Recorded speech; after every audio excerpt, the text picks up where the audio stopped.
চীনে 2025 মার্চ ইনটেকে আবেদন করার ক্ষেত্রে যে ভুলটি করলে আপনি বড় বিপদে পড়তে পারেন। আসসালামু আলাইকুম, this is Rabiul Islam from Widewall consultancy. আজকে আলোচনা করব চায়নাতে উচ্চশিক্ষার ক্ষেত্রে মার্চ ইনটেকের ক্ষেত্রে কি কি ভুল হতে পারে বা মার্চ ইনটেক সিলেক্ট করার ক্ষেত্রে কোন জিনিসটি মাথায় না রাখলে আমি বিরাট ভুল করতে পারি। তো আমরা জানি মার্চ ইনটেককে মেইনলি আমরা সবাই জানি যে ল্যাঙ্গুয়েজ ইনটেক, এবং এই ইনটেকে maximum university language program run করে, মেজর প্রোগ্রাম খুব কম ইউনিভার্সিটি রান করে। তো সেই ক্ষেত্রে আমি কেমন ধরনের ইউনিভার্সিটি স্কলারশিপ চুজ করতে পারি? চায়নাতে ম্যাক্সিমাম ইউনিভার্সিটি স্কলারশিপ সহ ইনরোলমেন্ট রান করে সেপ্টেম্বর ইনটেকে। এর বাইরে মার্চেটেও কিন্তু অনেক ইউনিভার্সিটি আছে যারা কিন্তু অ্যাডমিশন রান করে। এবং কীভাবে রান করে? কিছু কিছু ইউনিভার্সিটি আছে যারা ডিরেক্ট মেজর রান করে মার্চ ইনটেক থেকে। দ্যাট মিনস আপনি যদি চায়নাতে মার্চ ইনটেকে যান, আপনার ক্লাস ডে 1 থেকে শুরু হবে, সেখানে কোনো ল্যাঙ্গুয়েজ অথবা কোনো ফাউন্ডেশন ক্লাস হবে না, আপনি শুরুতে শেষ করতে হবে। এখন ভুল কোথায় হবে বা কোনটা আমি নিব বা কোনটা নিলে সুবিধা, কোনটা আমাকে অ্যাভয়েড করতে হবে? দেখেন, আমাদের কাজ হচ্ছে ইনফরমেশন দেওয়া। আমরা যেহেতু কাজ করি মার্কেটে দীর্ঘদিন ধরে, তো আমরা কিন্তু স্টুডেন্টের সাথে কানেক্টেড, স্টুডেন্ট পাঠাই, আমরা জানি বা ভার্সিটি পলিসিগত চেঞ্জ হচ্ছে বা রুলস পরিবর্তন হচ্ছে, সেটা কিন্তু আমরা আপডেট রাখি বা আমরা জানি। কাজ করার সুবিধা আমাদের রাখতে হয়। তো আমরা যদি আপডেট রাখি, সবাইকে উচিত আমাদের সচেতন করে দেওয়া যে কেমন কী নিলে আপনাদের সুবিধা। আপনি যাকে ইচ্ছা তাকে ফাইল দিতে পারেন বা যার সাথে ইচ্ছা তার সাথে কাজ করতে পারেন। এটা আসলে কোনো বড় ব্যাপার না, কারণ আমাদেরও কিন্তু একটা লিমিটেশন আছে কাজ করার ক্ষেত্রে।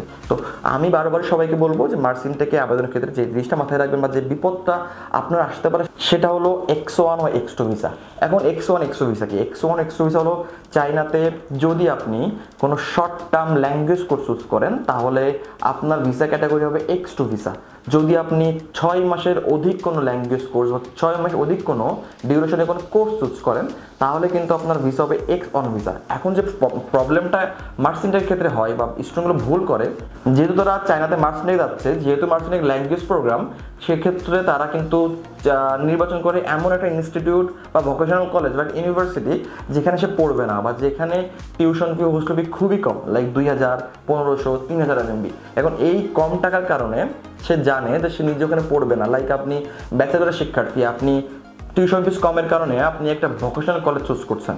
আপনি জানেন ওই ভোকেশনাল কলেজে ব্যাচেলর প্রোগ্রাম রান হয় না, তো আপনাকে ভার্সিটি চেঞ্জ করতে হবে। আপনি জানেন যে আপনার পছন্দ অন্য একটা ভার্সিটি, অন্য একটা সাবজেক্ট, বাট আপনি কিন্তু মার্চ ইনটেকে যাওয়ার সময় কিন্তু ওই যে সেকেন্ড অপশন বা সেকেন্ড ভার্সিটি, এটা কিন্তু কনফার্ম করতে পারছেন না। কেন? আপনার কাছে কিন্তু ওই ইউনিভার্সিটি কোনো পেপারস নাই বা ডকুমেন্টস নাই।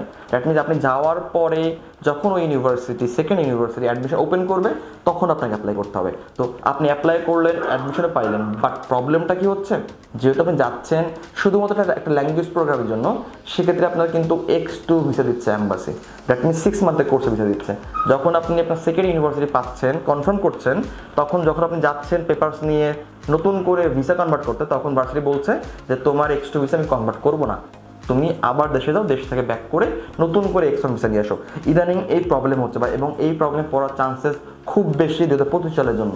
তো আমরা বলবো যে যদি আপনি চায়নাতে মার্চ ইনটেক নির্বাচন করেন, তাহলে আপনি এমন একটা ইউনিভার্সিটি নির্বাচন করবেন যেখানে আপনি সেম মানে প্রথম দিন থেকে আপনি ল্যাঙ্গুয়েজ করতে পারেন, এবং 6 মান্থ পরে যেন সেম ইউনিভার্সিটি যেন আপনার জন্য মেজর ক্লাস রান হয়। তাহলে কি হবে?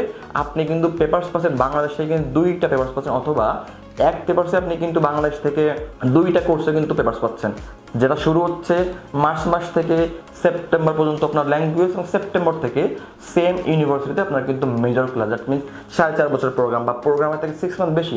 তাহলে কি হচ্ছে? বাংলাদেশ এম্বাসি থেকে আপনি কিন্তু X1 ভিসা পাচ্ছেন, এবং যাওয়ার পরে আপনি কিন্তু X1 ভিসা কনভার্ট করতে পারছেন খুব সহজে।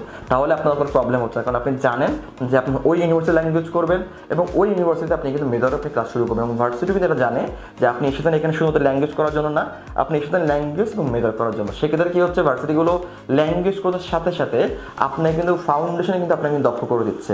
কেন? কারণ আপনার ভালো করার দায়িত্ব তাদের। কারণ সেপ্টেম্বর থেকে যখন আপনার একাডেমিক ক্লাস বা কোর্স শুরু হবে, তখন আপনি কিন্তু সবার থেকে আগায় থাকবেন। যারা সেপ্টেম্বর আছে তাদের থেকে কিন্তু আগায় থাকবেন, যারা লেট করে যাচ্ছে তাদের থেকে আপনি কিন্তু অনেকটা অ্যাডভান্টেজ পাবেন, সিটি অ্যাডভান্টেজ পাবেন। যেহেতু আপনি ল্যাঙ্গুয়েজ অলরেডি 6 মাস শিখেছেন, অলরেডি আপনার ল্যাঙ্গুয়েজ, আপনার দক্ষতা আছে, টিচার আপনাকে চেনে, ভার্সিটি আপনাকে জানে, তাহলে অবশ্যই কিন্তু ভালো কিছু করার সুযোগ ওখানে তুলনামূলক অন্যান্য জায়গার তুলনায় বেশি। এবং এই সকল ইউনিভার্সিটিতে ল্যাঙ্গুয়েজ ফি বা 6 মান্থের কোর্স ফি তুলনামূলক একটু হয় অন্য জায়গার তুলনায়, সেটা কিন্তু 50,000 টাকা থেকে 70 বা 80,000 টাকা। তো আমি বলবো যদি আপনি মার্সিন্টেকে যাওয়ার নিয়ত করেন, যদি মার্সিন্টে যাওয়ার পরিকল্পনা থাকে, তাহলে অবশ্যই এমন জায়গায় ইনভেস্টমেন্ট করবেন যেখানে আপনি পেইনলেসভাবে পড়াশোনা করতে পারেন। এমন জায়গায় ইনভেস্টমেন্ট করবেন যেখানে আপনার 6 মাস পরে দেশে ব্যাক করার রিস্ক থাকবে না, 6 মাস পরে ভার্সিটি নিয়ে টেনশন ফিয়ার আপনার ফেস করতে হবে না। আপনি খুব সহজে আপনি জানেন বাংলাদেশ থেকে কোনটাতে আপনি ল্যাঙ্গুয়েজ করুন, কোনটাতে আপনি মেজর করবেন, সেই পেপারসে কিন্তু আপনার হাতে। আলটিমেটলি কিন্তু প্রুফ তখনই যখন আপনার হাতে থাকবে পেপারস। আমি মুখে কি বললাম, অন্য লোক কী বললো, ওখানে আপনাকে অ্যাপ্লাই করে দিব, অ্যাডমিশন হয়ে যাবে, ওই ভরসায় থাকলে কিন্তু বিপদে পড়ার সম্ভাবনা সব থেকে বেশি। তো যেহেতু যাচ্ছেন মার্সিন্টেকে, অবশ্যই শুভকামনা আপনাদের জন্য।